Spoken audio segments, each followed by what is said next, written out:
ছুটির দিনগুলোতে একদমই আমার বিছানা থেকে উঠতে ইচ্ছে করে না। কেন জানি আমার মনে হয় বিছানাটা মনে হয় আমাকে খুব শক্ত করে জড়ায় রাখে আর আমি একদমই উঠতে পারি না।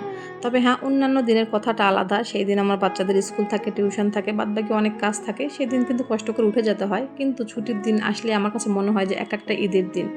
তো যাই হোক, তারপরও ছুটির দিন হইলেও বসে থাকা যাবে না। আজকে আমরা আমাদের দেশের বাড়িতে যাব। সাহেব বলতেছিল যে চলো আমরা সবাই মিলে একটু দেশের বাড়ি থেকে ঘুরে আসি। আর যেহেতু আব্বু নাই, এখন আম্মু অনেকটা একা হয়ে গেছে। আমরা গেলে তিনি বাচ্চাদেরকে নিয়ে অনেক বেশি খুশি থাকেন। আর আমার বাচ্চারা দেখতে পাচ্ছেন এখানে এত বেশি খুশি, ওরা নিজের থেকে ঘুম থেকে উঠে একদম রেডি হয়ে গেছে।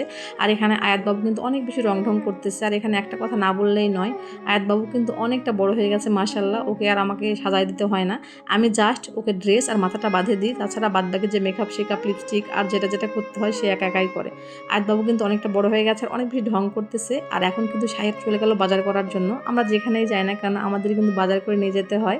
সত্যি কথা বলতে এটা আমার ভালোও লাগে। তবে হ্যাঁ, সাহেব যেহেতু বাবা মায়ের একমাত্র সন্তান, তো সেখানে আমরা যখন আগেও যাইতাম তখনও কিন্তু বাজার সব করে নিয়ে যেতাম।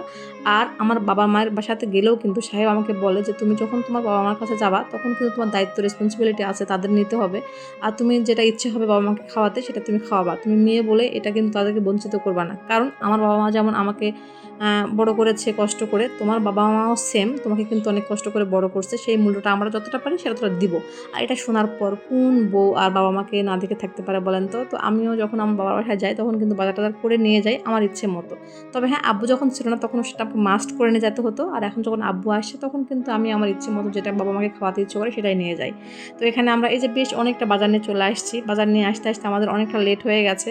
আর ভাবছিলাম যে আমরা সাহেবের গাড়িতে করে আসবো, কিন্তু আমার খুব ভয় লাগে 4 জন মিলে গাড়িতে আসতে। আর তার থেকে বড় কথা যখন এত বাজার থাকে, তো সাহেবকে আমি আবার বলে দিয়েছিলাম ফোন করে যে হুইল পাউডার ফুরে গেছে আম্মু। তো সে আবার ওইটাও নিয়ে আসছে। আর সেই সঙ্গে একটা বালতি ফ্রি আছে, বারবার আয়াত আবার দেখতেছিল আর বলতেছিল বালতিটাকে আমরা বাসায় নিয়ে চলে যাব।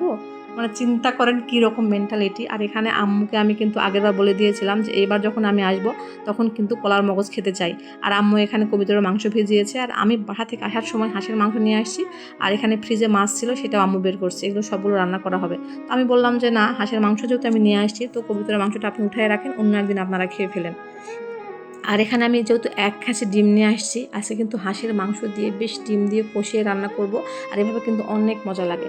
আর আমার কাছে কিন্তু কলার আঠা, কাঁচা কলা, সেই সঙ্গে কলার এই মগজ খেতে অনেক ভালো লাগে। কারণ আমি না জীবনে কখনো আয়রন বড়ি খাই নাই। আমার কাছে মনে হয় যে ওই সব ভেজালযুক্ত আয়রন বড়ি খাওয়ার চাইতে যেই খাবারে আয়রন, প্রোটিন, ক্যালসিয়াম আছে সেই খাবারগুলো খেয়ে ফেলাই ভালো। এতে করে মজাও লাগে আর সেই সঙ্গে ভিটামিনগুলোও পাওয়া যায়। তো আমার সঙ্গে কে একমত অবশ্যই কিন্তু কমেন্টে জানাবেন। আর এই সবগুলো রান্নাবান্না এখন আমাকে করতে হবে, বিকজ আমার সাহেব আমার হাতে খেতে পছন্দ করে। আর সেই সঙ্গে আমিও চাচ্ছিলাম যে আম্মুকে একটু ছুটি দেওয়ার জন্য। আমার শাশুড়ি মা কিন্তু বিয়ের পর থেকে এখন পর্যন্ত আমাকে রান্না করে মুখে ধরিয়ে খাওয়াইছে।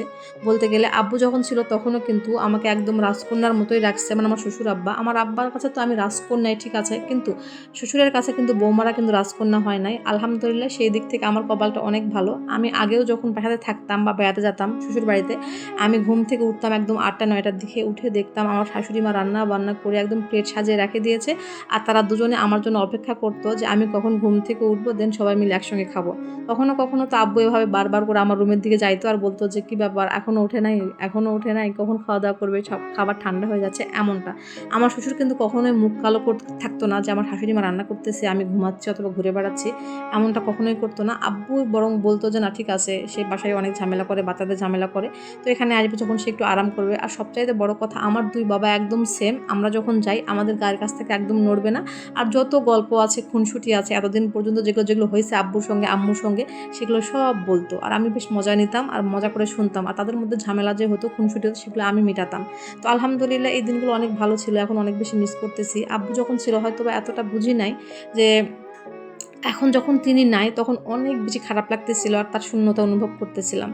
রান্নাবান্না হয়ে গেছে, এখন সবাইকে খেতে দেওয়ার পালা। আসলে আম্মুর হাতে খাবার সাহেব পছন্দ করে না, এটা বললে ভুল হবে। আম্মু একটু ঝাল কম খায় আর লবণটা বেশি খায়। দাদি আবার ঝাল একটু বেশি খায়, লবণও বেশি খায়। তো এই জন্য সাহেব চায় যে আমি যেন রান্না করি। আর তারাও ভয় পায় যে আমি রান্না করলে সব কিছু আলহামদুলিল্লাহ ঠিকঠাক হবে। যদিও বা আমি রান্নাবান্না কিন্তু আমার শাশুড়ি, আমার হাজব্যান্ড আর আমার মায়ের থেকে শিখেছি। তো আজকে এ পর্যন্তই, খাওয়া দাওয়া করতে চলে যাচ্ছি। আরও গল্প হবে ইনশাল্লাহ আগে আমাদের। তো সবাই ভালো থাকবেন। আল্লাহ হাফিজ। আসসালামু আলাইকুম।